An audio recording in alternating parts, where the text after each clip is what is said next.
Hi friends of the sun, I'm Hannes Stärk, a third-year PhD student in the groups of Tommi Jaakkola and Regina Barzilay at MIT, working on machine learning for biomolecules. And that's also what we're going to talk about today, because here what we're trying to do is to build a generative model for biomolecules, and specifically proteins. Proteins are these molecules that fulfill most of the function of life, including human life. And what we've done so far and what machine learning generative models have been used so far is to basically do a task that's analogous to in-painting, where in the in-painting world you would have an image or a crop of an image, and then you generate the rest of the image that could correspond to it. And similarly, people have for proteins taken a part of a protein and generated another protein or the rest of the protein that could harbor this initial part of the protein. And this is important, for example, for designing protein drugs that bind to your initial protein and interact with it.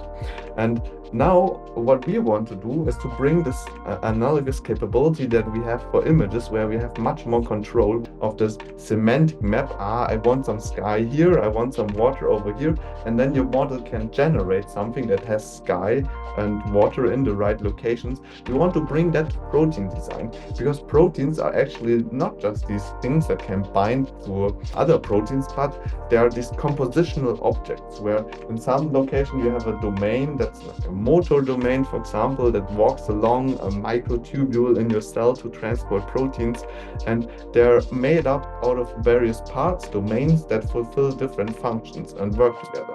And for this, we want the same level of control, where we can now go ahead and say, here in 3D space, I want a part of a protein that could go into a membrane. Here I want a calcium binding site. And then we give this to our generative model, and it generates us a protein structure that has these different functional sites at these different locations.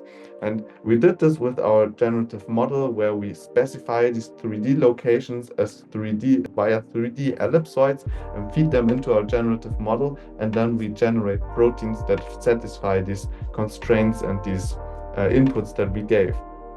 And this way we are able to generate, for example, proteins that look like this. And hopefully in the future we will be able to generate some proteins with specific functionalities, like these modular proteins that we talked about in the beginning.